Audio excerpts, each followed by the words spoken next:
Alhamdulillah wassalatu wassalam ala habibillah sayyidina Muhammad Rasulillah sallallahu alaihi wasallam wa ala alihi wa sahbihi wa mawalah wa man tabi'ahu bi ihsanin ila yaumil qiyamah. Amma ba'du, ibadallah, qala Allah subhanahu wa ta'ala ya ayyuhalladzina amanu taqullaha haqqa tuqatih wa la tamutunna illa wa antum muslimun. وقال يا أيها الناس اتقوا ربكم الذي خلقكم من نفس واحدة وخلق منها زوجها وبث منهما رجالا كثيرا ونساء واتقوا الله الذي تساءلون به والأرحام إن الله كان عليكم رقيبا وقال يا أيها الذين آمنوا اتقوا الله وقولوا قولا سديدا يصلح لكم أعمالكم ويغفر لكم ذنوبكم ومن يطع الله ورسوله فقد فاز فوزا عظيما.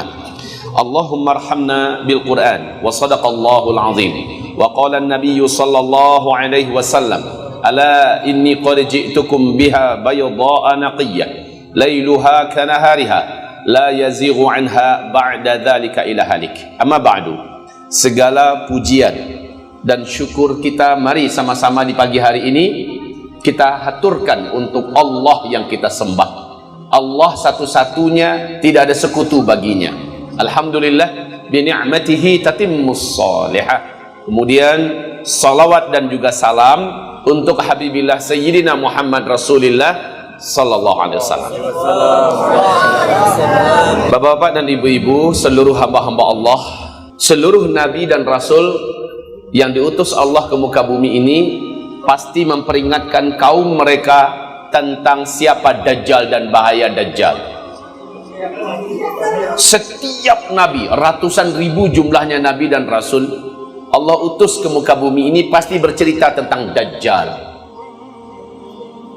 Dan Nabi bersabda sallallahu alaihi wasallam dalam hadis sahih riwayat Imam Muslim, ma baina khalqi Adam ila qiyamis sa'ah fitnah akbar minad dajjal. Sejak Adam Allah ciptakan sampai terjadi kiamat, tidak ada fitnah yang bisa mengalahkan lebih besar fitnah dajjal. Tidak ada fitnah yang lebih berat daripada fitnah dajjal. Tidak ada fitnah yang lebih hebat melebihi fitnahnya dajjal. Di hadis yang lain Nabi bersabda, seandainya dikumpulkan semua bencana, petaka, fitnah yang ada di muka bumi ini sejak Adam diciptakan sampai hari kiamat, disatukan semuanya, lalu diletakkan di satu timbangan fitnah-fitnah tersebut, lalu Dajjal muncul dengan membawa fitnahnya tersendiri, diadu mana yang lebih berat, maka kata Rasulullah, lebih berat dan lebih hebat fitnah Dajjal dibandingkan seluruh fitnah yang pernah terjadi sejak Adam diciptakan sampai hari kiamat. Bayangkan betapa berbahayanya fitnah Dajjal ini. Sebab apa? Fitnah Dajjal ini akan mengantarkan manusia yang terfitnah masuk neraka jahanam, kekal di neraka jahanam selama-lamanya. Sebab Dajjal akan mengklaim dirinya lah Tuhan yang selama ini disembah. Hai orang-orang Kristen yang kalian sembah selama ini adalah saya. Hai orang-orang Islam yang kalian sembah selama ini adalah saya. Sekarang saya telah hadir, sujud. Dan Dajjal mampu membuktikan apapun yang diminta oleh manusia. Kalau kamu memang Tuhan, sanggup gak kamu melakukan ini? Oke, kata Dajjal. Kalau saya lakukan, kamu beriman? Saya beriman. Maka Dajjal pun melakukannya. Ada yang masih belum beriman. Saya baru beriman kepada kamu. Apabila kamu bisa begini-begini, dia pun melakukannya, maka orang ini pun beriman, murtad dia dan kafir kepada Allah, dia pun sujud kepada Dajjal. Apapun yang diminta manusia, Dajjal bisa melakukannya. Makanya kata Rasulullah, fitnah terberat di muka bumi adalah kemunculan Dajjal. Arti Dajjal itu apa? Dajjal itu artinya adalah sang maha pembohong, sang maha pendusta. Itu arti Dajjal. Bapak, Ibu yang kami muliakan, Dajjal, kata Rasulullah, adalah seorang lelaki dari keturunan Nabi Adam. Berarti Dajjal bukan simbol. Dajjal bukan sebuah negara. Dajjal bukan bisa diartikan dengan artian yang lain. Dajjal itu adalah seorang lelaki. Tubuhnya sedikit lebih pendek daripada tubuh-tubuh kalian. Tapi full daging, gompal dan kuat sekali. Bahu kanan dengan bahu kirinya saling berjauhan. Dadanya lebar. Dan itu sekel, full daging. Rambutnya keribu.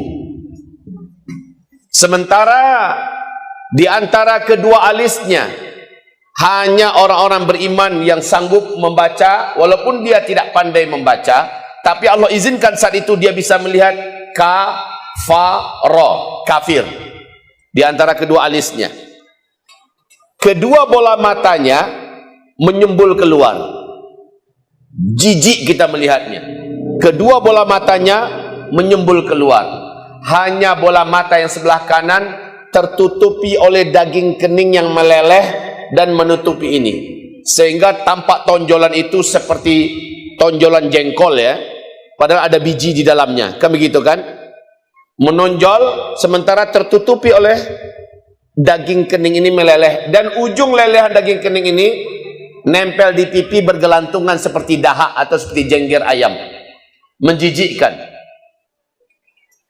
Warna kulitnya gelap, kata Rasulullah, coklat kehitam-hitaman, dan ada beberapa bercak merah di bawah kulitnya. Kedua kakinya ketika sedang berjalan, dua mata kakinya saling berjauhan, dua jempol kakinya saling berdekatan. Tapi sudahlah bentuknya jelek, dia kemana pergi selalu didampingi oleh wanita-wanita tercantik. Dan dia bisa berpindah dari satu kota ke kota yang lain hanya hitungan detik tanpa alat. Yup, sampai dia di kota yang lain. Yup, sampai di kota yang lain. Dan dia mendemonstrasikan kemampuan-kemampuan yang belum pernah ada manusia di muka bumi ini, bahkan teknologi mampu melakukan apa yang dilakukan oleh Dajjal. Kemudian Dajjal mengatakan, sayalah Tuhan kamu. Siapapun yang berjumpa dengan Dajjal pasti akan hilang iman di dadanya.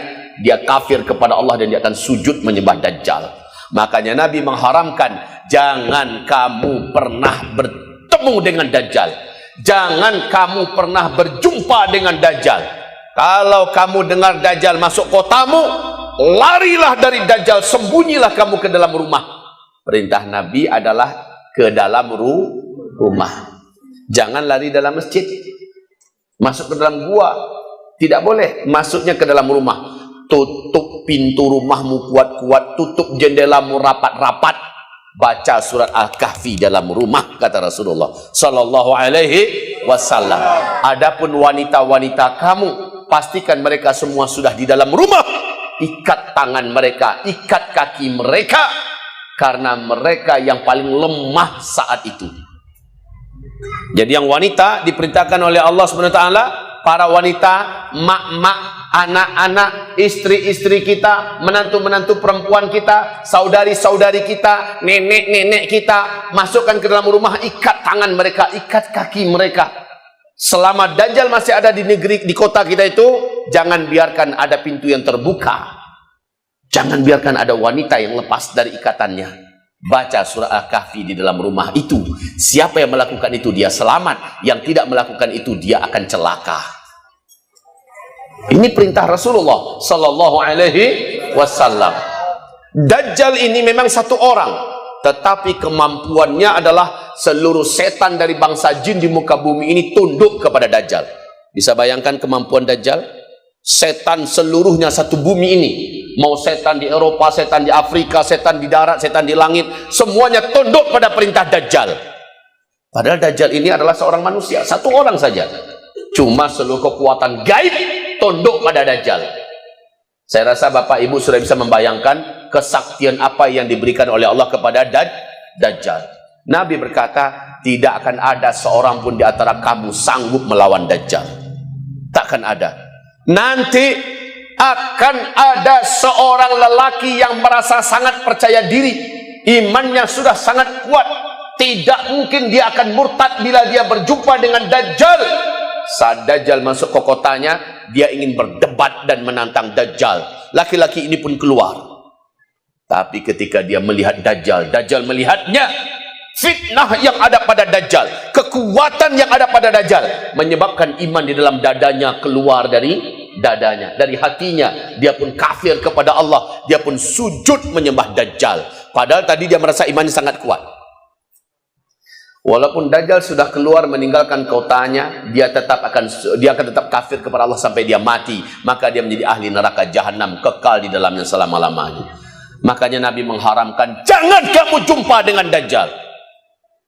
Dan apa kata Rasulullah? Kalau saya hidup saat Dajjal itu keluar, saya yang akan langsung menghadapi Dajjal demi melindungi kalian. Tapi ketika Dajjal muncul sampai ke kota kamu, saya sudah meninggal, saya sudah tidak ada. Setiap kamu harus melindungi dirinya masing-masing. Begitu Bapak Ibu. Hadis tentang Dajjal ini sampai ke tingkat mutawatir. Apa mutawatir? Di atas sahih. Kita selama ini dengar kalau hadis sahih berarti sudah kuat. Sementara hadis mutawatir di atas sahih. Ijma' para ulama ahlus sunnah wal jamaah mengatakan hadis tentang Dajjal mutawatir. Ijma' seluruh para ulama ahlus sunnah wal jamaah. Mengingkari kehadiran dan kedatangan Dajjal, kafir dia kepada Allah, batal syahadatnya, gugur imannya, walaupun dia masih sholat tidak diterima oleh Allah, dan dia akan kekal di neraka. Kalau ada yang menolak kemunculan Dajjal, oke, berarti kedatangan Dajjal wajib diimani.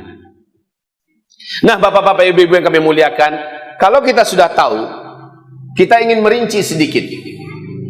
Apa sih kemampuan Dajjal?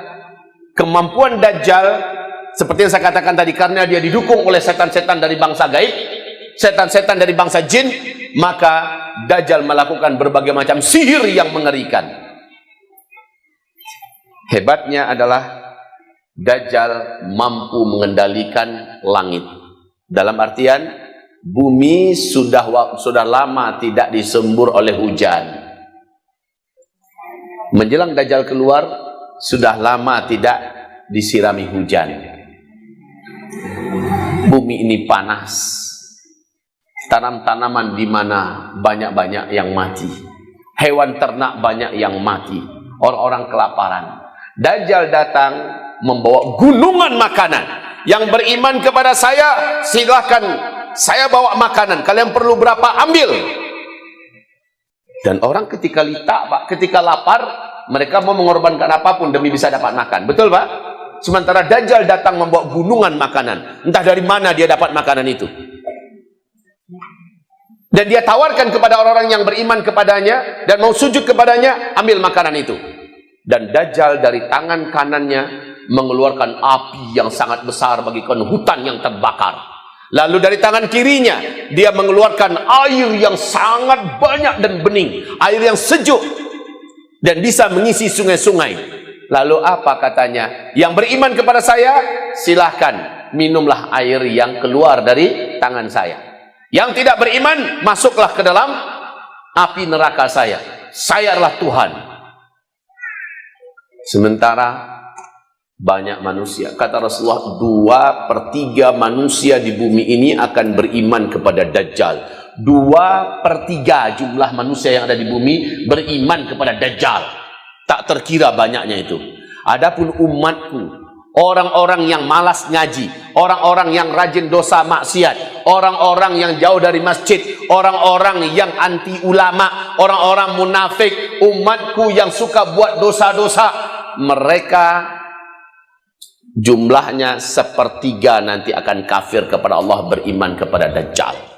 1/3 umat Nabi Muhammad kafir. Dan yang paling banyak kafir dan murtad dari umatku adalah kaum wanita, kata Rasulullah sallallahu alaihi wasallam.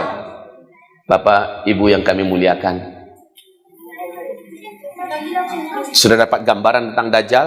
Dajjal bukan sebuah sistem, bukan sebuah negara, bukan teknologi, bukan pula PBB. Ada yang mengatakan PBB adalah Dajjal yang dimaksud oleh Nabi. Bukan. Dajjal adalah seorang manusia.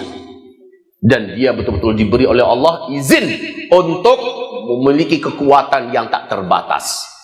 Untuk takaran ukuran manusia ya. Siapa yang bisa mengalahkan Dajjal? Nanti kita sebutkan.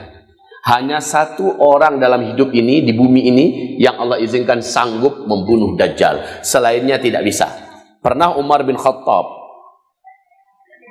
Jadi ada di zaman Nabi namanya Al-Jassas.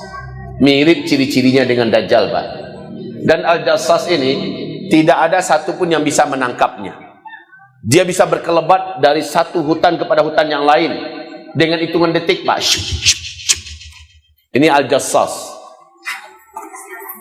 Al-Jassas ini oleh Umar bin Khattab diyakini adalah Dajjal yang dimaksud. Suatu ketika Umar bin Khattab sedang bincang-bincang dengan Nabi, tiba-tiba mereka berdua merasa dan melihat ada Al-Jassas di balik batang pohon kurma sedang mengintai ke arah Rasul dan Umar.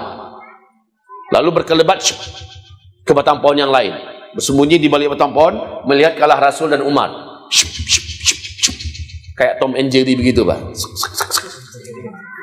Umar langsung menghunus pedangnya dan minta izin pada Rasulullah. Ya Rasulullah, izinkan saya. Mau ngapain kamu, kata Rasulullah? Itu adalah Dajjal. Saya akan bunuh dia dengan pedang saya. Rasulullah menahan.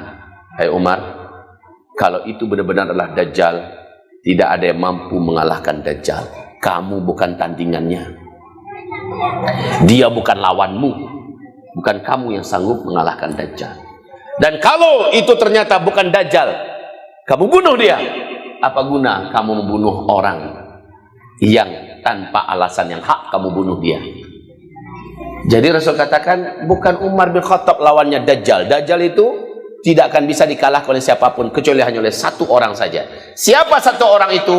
Nabi yang ke-24 yang Allah naikkan ke langit dengan jasad dan ruhnya dan diturunkan di akhir zaman. Siapa nama nabinya? Nabi Isa alaihi salam. Hanya ini yang akan mampu membunuh Dajjal. Nah, sekarang pertanyaannya, di mana Dajjal sekarang? Jawabannya, entahlah. Allahu a'lam. Hanya Allah yang tahu. Tapi di masa Nabi Muhammad hidup dulu, ternyata Dajjal ditemukan oleh Tamim Ad-Dari. Dalam sebuah hadis sahih riwayat Imam Muslim, Tamim Ad-Dari ini seorang kapten kapal. Di sebuah perjalanan beliau dengan awak kapalnya sejumlah 20 orang, Tamim Ad-Dari ini kapalnya diombang-ambing oleh ombak laut yang tinggi. Langit gelap gulita tebal oleh awan dan petir menyambar-nyambar. Angin begitu kencang hampir saja menenggelamkan mereka. Ombak setinggi-tinggi bukit, sementara hujan lebat. Mengerikan suasana. Kami kehilangan kendali terhadap kapal kami. Lalu kami tersangkut di sebuah daratan pulau di tengah laut Yaman. Kami tunggu malam menyingkir, matahari pun terbit, lalu kami turun dari kapal dan kami masuk ke dalam pulau itu. Kami berjumpa dengan seekor binatang yang sangat tinggi dan besar, berkaki 4, berbulu sangat tebal dan gelap, hitam. Saking tebal bulunya kami tak mampu membedakan mana kepala dan mana bagian pantatnya.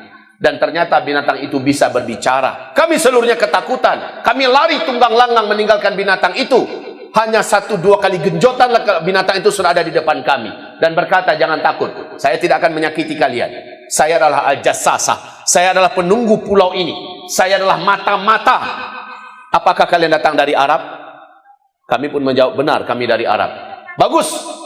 Sudah lama saya di sini menunggu orang Arab masuk ke dalam pulau ini. Sekarang kalian saya perintahkan pergilah kalian ke kuil tua sana. Ada seorang lelaki yang sudah begitu lama menunggu berita tentang dunia sekarang, khususnya dari Arab. Temuilah laki-laki itu, dia ada di kuil tua sana. Binatang yang disebut Al-Jassasah ini pun menunjukkan di mana tempat kuil itu. Kami pun lari meninggalkan binatang tersebut menuju kuil itu dalam keadaan ketakutan yang luar biasa. Sampailah kami di kuil tua, kami terbelalak, terperanjat. Ada seorang lelaki yang bertubuh gompal, sangat kuat. Laki-laki ini kedua kakinya dirantai dengan rantai besi yang besar dan berat. Dan rantai ini juga membelenggu kedua tangannya dengan belenggu rantai besi yang besar dan berat. dan juga membelenggu lehernya. Kami berkata, celakalah engkau, manusia apa kamu ini? Maka laki-laki yang dirantai itu menjawab, nanti saya kasih tahu kepada kalian siapa saya. Yang pasti saya tidak akan bisa menyakiti kalian. Allah sedang membelenggu fisik saya dan sedang mengunci kemampuan saya. Apakah kalian datang dari Arab? Tamim Ad-Dari dan kawan-kawan menjawab, benar, kami ini dari Arab. Apakah di Arab hari ini sudah muncul seorang lelaki ummi, mengaku-ngaku sebagai nabi terakhir, namanya Muhammad, sudah muncul apa belum? Tamim Ad-Dari yang orang Kristen menjawab, ya, sudah muncul. Gembiralah laki-laki yang terikat ini, karena isyarat dari Allah, bila laki-laki ummi yang bernama Muhammad di Arab sudah muncul, berarti tak lama lagi dia akan dibebaskan. Ketika dikasih tahu bahwa laki-laki ummi yang bernama Muhammad itu sudah muncul di Arab, senang sekali dia. Berarti tak lama lagi aku dilepaskan. Lalu dia bertanya, kalian tahu dengan Danau Tiberias? Kalian tahu nggak dengan mata air Zugar? Kalian tahu tidak dengan kebun kurma di daerah Baisan? Tamim Ad-Dari menjawab, ya, saya tahu. Ini hadisnya sahih ya Pak, diriwayatkan oleh Imam Muslim. Apa yang ingin kau tanyakan? Apabila 3 daerah ini sudah menunjukkan tanda-tandanya, berarti saya lepas ketika itu. Yang saya tanyakan pada kalian, apakah Danau Tiberias airnya sudah susut? Apakah mata air Zugar sudah berhenti mengeluarkan air?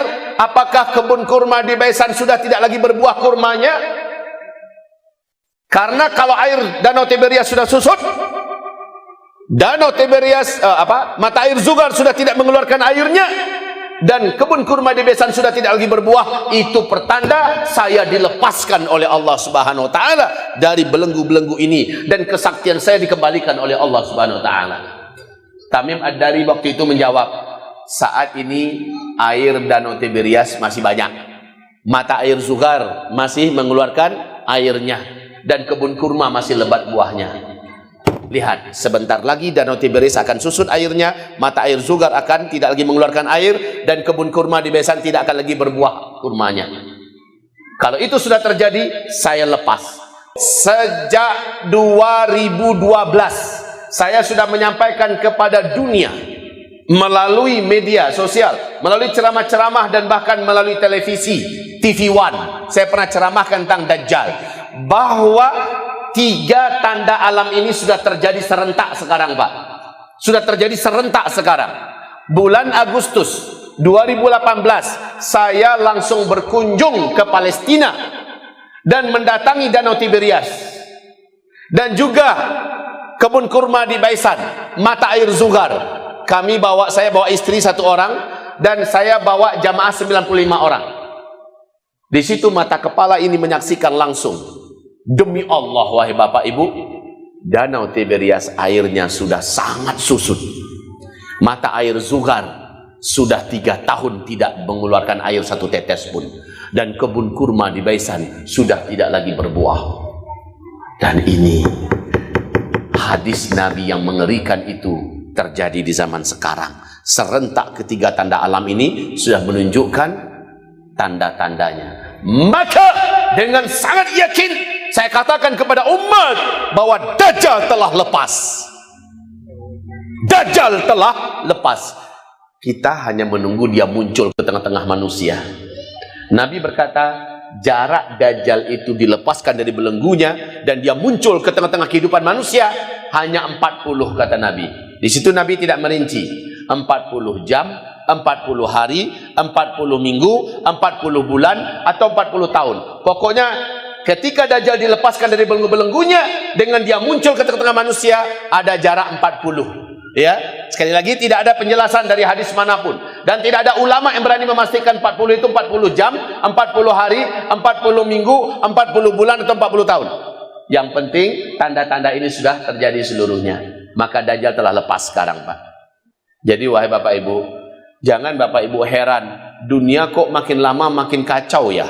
Kehidupan makin lama kok makin berantakan. Keadaan makin lama makin tak baik. Betul Pak ya? Dalam segi apa saja, dalam segi kesehatan, seluruh dunia dalam keadaan amburadul. COVID-19 dan segala macamnya lah. Berbagai macam penyakit menular menyebar di mana-mana. Kemudian bencana alam yang marak di mana-mana. Kondisi suhu politik di seluruh dunia kacau balau, hancur, carut-marut di mana-mana. Kezaliman merata di mana-mana sekarang ini ya. Dan kemudian kondisi ekonomi yang juga makin lama makin tidak bisa dikendalikan dan seterusnya. Sebentar lagi akan banyak kejadian lebih mengerikan. Ini pertanda Dajjal sudah dekat untuk muncul ke tengah-tengah manusia. Wahai Bapak Ibu, tanda-tanda kemunculan Dajjal ini sudah lengkap. Di mana Dajjal berasal? Di mana Dajjal sekarang? Di mana Dajjal sekarang? Rasul berkata, Dajjal nanti akan muncul dari sebuah kota bernama Asfahan di daerah Khurasan. Saat itu kota Asfahan sudah menjadi kota Yahudi, kata Rasulullah. Allah. Saat itu kota Asfahan sudah menjadi kota Yahudi. Di majalah Timur Tengah yang bergengsi Pak, nama majalahnya Asy-Syarqul Awsat. Asy-Syarqul Awsat. Majalah Timur Tengah. Dimuat foto-foto di majalah bergengsi itu. Ini majalahnya elit ya, majalah full color, full warna. Saya lihat, saya baca, saya merinding Pak.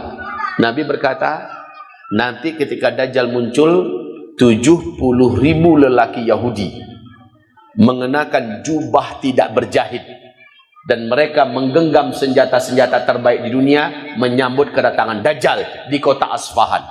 70.000 orang lelaki Yahudi mengenakan jubah resmi, jubah keagamaan Yahudi, dan mereka menggenggam senjata-senjata terbaik di dunia.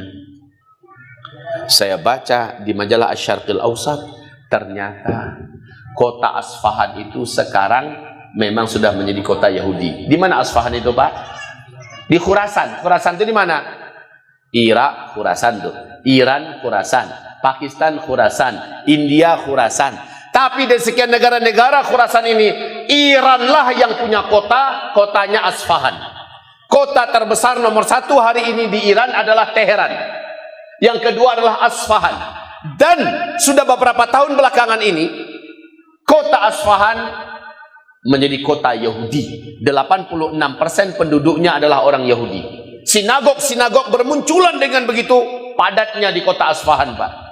Dan uniknya, di situ juga difoto 70.000 lelaki Yahudi sedang mengenakan jubah keagamaan mereka resmi Pak, dan mereka sudah menggenggam senjata-senjata khas mereka dan keyakinan mereka, kami sedang menanti Tuan besar yang maha agung untuk memimpin kami menaklukkan dunia. Lahado 70.000 itu kini. Kota Asfahan itu sekarang sudah menjadi kota Yahudi. Berartilah siap mereka untuk menunggu kedatangan Dajjal. Ya Allah, wahai Bapak Ibu yang kami muliakan, Rasulullah bersabda, Dajjal nanti akan muncul setelah disembelih seekor sapi betina berwarna merah, tidak ada cacat warnanya itu, berusia 3 tahun. Maaf, ini bukan hadis Nabi ya, tetapi ini pernyataan orang Yahudi dalam keyakinan mereka di kitab suci mereka. Dalam keyakinan mereka, mereka akan menyembelih seekor sapi betina berwarna merah, tidak ada cacat warnanya, merah panuh kasodolahnya. Sapi itu betina, usianya 3 tahun dan disembelih di atas Bukit Zaitun di Palestina. Waktu saya ke Palestina 2018 itu, saya sampai di Bukit Zaitun. Ya. Pas menyambut besoknya Idul Adha.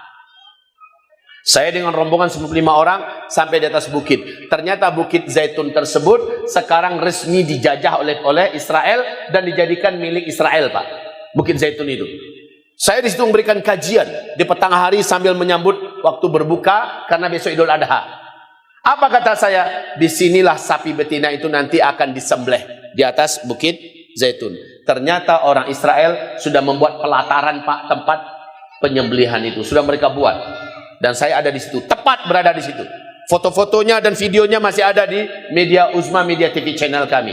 Wahai Bapak Ibu yang kami muliakan, berita saja bagi Bapak Ibu bahwa sesungguhnya tahun 2018 akhir, Israel telah mengumumkan kepada dunia di televisi resmi mereka bahwa di Israel telah lahir seekor sapi betina berwarna merah.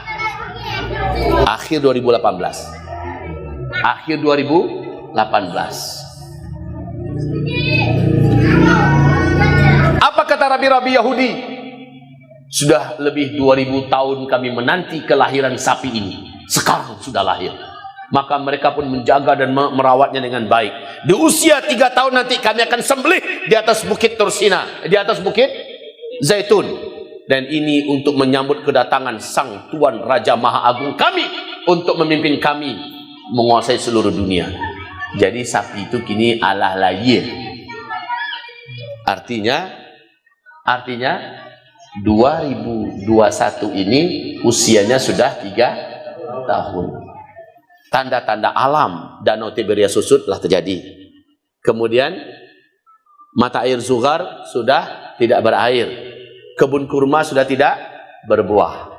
Sementara orang-orang Yahudi 70.000 di Asfahan sudah siap. Dan Bukit Zaitun sudah dikuasai Israel. Sapi betina juga sudah lahir.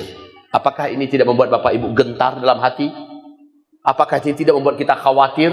Lalu kita bertanya-tanya, Allah kau siap imanam buat alun. Sementaranya dakik pajak itu keluar. Dan Dajjal ketika keluar, dia akan masuki seluruh kota-kota yang ada di muka bumi. Orang-orang yang ada di dusun-dusun, di pelosok-pelosok, yang ada di kebun-kebun. Malah nanti ketika Dajjal sampai ke kota, mereka yang akan datang berduyun-duyun menyambut kedatangan Dajjal.